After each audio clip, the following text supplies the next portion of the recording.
ನಮ್ಮ ಉತ್ತರ ಕರ್ನಾಟಕದ ಸ್ಪೆಷಲ್ ರೆಸಿಪಿ ಪುಂಡಿ ಪಲ್ಯ ರೆಸಿಪಿ ಯಾವ ರೀತಿ ಮಾಡೋದು ಅಂತ ನೋಡೋಣ ಬನ್ನಿ. ತುಂಬಾ ಸಿಂಪಲಾಗಿ ಮಾಡಿ ತೋರಿಸ್ತಿದ್ದೀನಿ. ಮತ್ತು ಡೈರೆಕ್ಟ್ ಕುಕ್ಕರ್ದಲ್ಲೇ ಮಾಡ್ಕೋಬೋದು.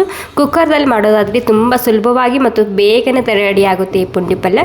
ಸೊ ಬನ್ನಿ ತಡ ಮಾಡದೆ ಶುರು ಮಾಡೋಣ. ನಾನಿಲ್ಲಿ ಮೊದಲಿಗೆ ನೀರಿಟ್ಟಿದ್ದೀನಿ ಬೇಳೆ ಕುದಿಯೋದಕ್ಕೆ. ಆ ನೀರಾಗಿ ಕುದಿ ಬರಲಿ ಅಲ್ಲಿ ತನಕ ನಾನಿಲ್ಲಿ ತೊಗರಿ ಬೇಳೆ ತೊಗೊಂಡಿದ್ದೀನಿ 1 ಕಪ್ ಆಗುವಷ್ಟು. ಇದನ್ನು ಮೊದಲಿಗೆ ಕ್ಲೀನಾಗಿ ಒಂದು 2 ಸಲ ತೊಳ್ಕೊಂಡು ತೊಗೋಬೇಕು. ಈ ರೆಸಿಪಿ ನಮ್ಮ ಹಳ್ಳಿಯಲ್ಲಿ ತುಂಬಾ ಫೇಮಸ್ ಮತ್ತು ತುಂಬಾ ಇಷ್ಟ ಎಲ್ರಿಗೂ. ತುಂಬ ಸುಲಭವಾಗಿ ಮಾಡ್ಕೋಬೋದು. ಇವಾಗ ಇಲ್ಲಿ ನೀರು ಕುದಿ ಬಂದಿದೆ ಅಲ್ವಾ, ನೀರು ಕುದಿ ಬಂದಾದಮೇಲೆ ಇಲ್ಲಿ ಬೇಳೆನ ಸೇರಿಸ್ತಿದ್ದೀನಿ. 1 ಕಪ್ ಬೇಳೆಗೆ 1.5 ಕಪ್ ಆಗೋಷ್ಟು ನೀರು ಹಾಕೊಂಡಿದ್ದು ನಾನಿಲ್ಲಿ. ನೀರು ಕುದಿ ಬಂದಾದಮೇಲೆ ಬೇಳೆ ಹಾಕ್ಕೊಳ್ಳಿ. ಇವಾಗ ಇದು ಬೇಳೆ ಬೇಯಲಿ ಅಲ್ಲಿ ತನಕ ನಾನಿಲ್ಲಿ ಹಸಿಮೆಣಸಿನ್ಕಾಯಿ ಪೇಸ್ಟ್ ತೊಗೊಂಡಿದ್ದೀನಿ. ಮಿಕ್ಸಿಯಲ್ಲಿ ಪೇಸ್ಟ್ ಮಾಡಿಟ್ಕೊಂಡಿನಿ. ಮತ್ತು ಸ್ವಲ್ಪ ಶೇಂಗಾ ತೊಗೊಂಡಿದ್ದೀನಿ, ಹುರಿದಂತಹ ಶೇಂಗಾ ತೊಗೊಂಡಿದ್ದೀನಿ.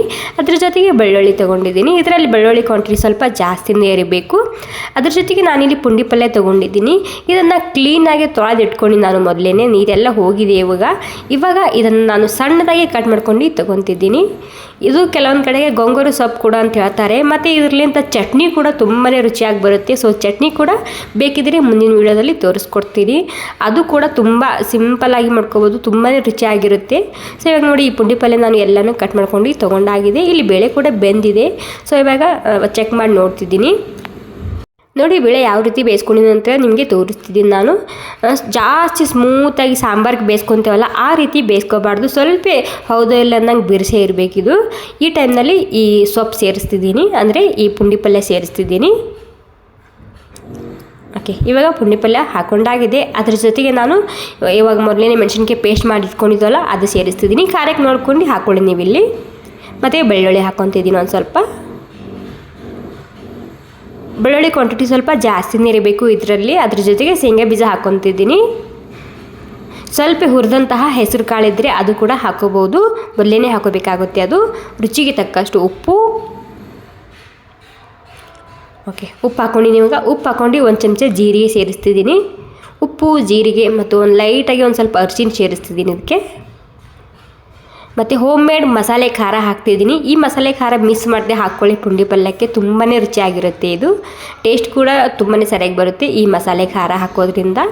ಮತ್ತು ಒಂದು 2-3 ಚಮಚ ಅಡುಗೆ ಎಣ್ಣೆ ಹಾಕ್ಕೊಂಡು ಇವಾಗ ಎಲ್ಲ ನೀಟಾಗಿ ಮಿಕ್ಸ್ ಮಾಡ್ಕೊಂಡು, ಇಲ್ಲಿ ಜಾಸ್ತಿ ಡ್ರೈ ಅನ್ನಿಸ್ತಿದ್ರೆ ಇಲ್ಲಿ ಬಿಸಿನೀರನ್ನ ಹಾಕ್ಕೋಬೇಕಾಗುತ್ತೆ. ನೀವಿಲ್ಲಿ ಸ್ವಲ್ಪ ಬಿಸಿನೀರನ್ನ ಹಾಕ್ಕೊಂಡು ಅಡ್ಜಸ್ಟ್ ಮಾಡ್ಕೋಬೇಕು. ಯಾವ ರೀತಿ ಬೇಕು ನೋಡ್ಕೊಂಡು ನೀರನ್ನ ಹಾಕ್ಕೊಳ್ಳಿ. ಓಕೆ, ನೀಟಾಗಿ ಇದನ್ನು ಮಿಕ್ಸ್ ಮಾಡ್ಕೊಂಡು ಮತ್ತೆ ಎಲ್ಲನೂ ಸೇರಿಸಿ ಒಂದು 5 ನಿಮಿಷ ಇದನ್ನು ಕುದಿಸ್ಕೊಂಡು ತೊಗೋಬೇಕಾಗುತ್ತೆ ಅಷ್ಟೇ. ಮತ್ತು ಇದು ಆರಿದ ಮೇಲೆ ಗಟ್ಟಿಯಾಗುತ್ತೆ. ಹೀಗಾಗಿ ಸ್ವಲ್ಪ ನೀರಿನ ಕ್ವಾಂಟಿಟಿ ಜಾಸ್ತಿನೇ ಇರಬೇಕು ಇಲ್ಲಿ.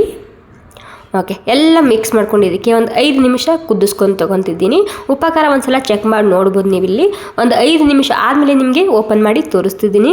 ಪರ್ಫೆಕ್ಟಾಗಿ ಮತ್ತು ತುಂಬಾ ಸುಲಭವಾಗಿ ಮಾಡುವಂತಹ ನಮ್ಮ ಉತ್ತರ ಕರ್ನಾಟಕದ ಸ್ಪೆಷಲ್ ಪುಂಡಿ ಪಲ್ಯ ರೆಸಿಪಿ ತಯಾರಾಗಿದೆ.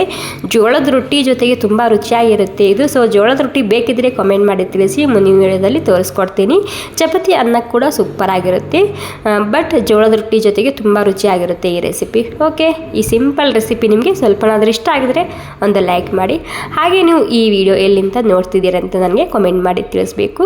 ಸೊ ನೀವು ಕೂಡ ಇದೇ ರೀತಿ ಮಾಡ್ತೀರಾ ಅಥವಾ ಬೇರೆ ರೀತಿ ಮಾಡ್ತೀರಾ ಅನ್ನೋದು ನನಗೆ ಕಾಮೆಂಟ್ ಮಾಡಿ ತಿಳಿಸಿ. Okay, thank you so much ಎಲ್ರಿಗೂ. ಸೊ ಮೊದಲೇ ಹೇಳಿದಾಗೆ ಈ ರೆಸಿಪಿ ನಿಮಗೆ ಸ್ವಲ್ಪನಾದರೂ ಇಷ್ಟ ಆಗಿದ್ರೆ ಒಂದು ಲೈಕ್ ಮಾಡೋದು ಮಾತ್ರ ಮರಿಬಾರ್ದು. ಮತ್ತು ನೀರಿನ ಕ್ವಾಂಟಿಟಿ ಸ್ವಲ್ಪ ಜಾಸ್ತಿನೇ ಇರಬೇಕು. ಆರಿದ ಮೇಲೆ ಇದು ಗಟ್ಟಿಯಾಗುತ್ತೆ ಪಲ್ಯ. Okay, thank you so much ಎಲ್ರಿಗೂ.